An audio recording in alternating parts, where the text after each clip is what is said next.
Now, looking at how you network these QPUs, I mentioned entanglement-based, but actually the type of QPU it is, the emission wavelength, the operating wavelength of those qubits is really key. So of course, for doing transduction, you want to have a small frequency gap.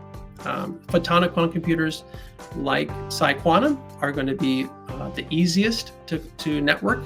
Now we want to see from them, we want to see the qubits, we want to see quantum multiple qubit gates, but once they can show high performance of single qubits and 2 qubits and getting to the hundreds and thousands, then scaling up for them, their qubits are already the photons that are flying around. It'll be relatively easy for them to network those together.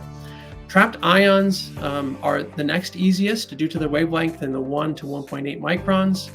Barium and ytterbium, for example, these are the IonQ type, quantinuum type quantum computers. Those are they're easier to network than superconducting. At the bottom here, you see the 6,000 micron operating wavelength of an aluminum superconductor is very far from 1.5 microns. So you're going to have that transduction has it currently today, fairly low efficiency, 10 to the minus 6 to 10 to the minus 8 efficiency. It's improving, but that is a challenge. So the first QPUs to be networked likely will be laser coupled, likely will be ions and atoms. And then photon quantum computers, once they can show their gate performance, then they'll be able to do that quite quickly. So just something to keep your eye on if you're planning and working in this space like Aliro. These are the important factors to keep in mind.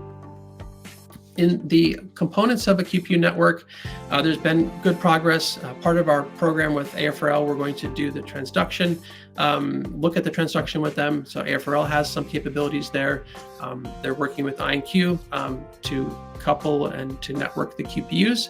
Initially, it'll be homogeneous QPUs, so ion trap to ion trap or superconducting to superconducting, and then looking towards the future, inhomogeneous, so heterogeneous quantum computing, where you have different types of QPUs that you're networking. And likely will be because there'll be different strengths and weaknesses for different types of quantum processors. You're going to see some that are really good at quantum simulation, some that are better at optimization based on the performance and the clock speed of those. The controller is really key to set up the entanglement distribution and manage that system. And then, of course, the fiber in some ways is the easiest part of this link, as long as you're operating at a low loss wavelength in the fiber.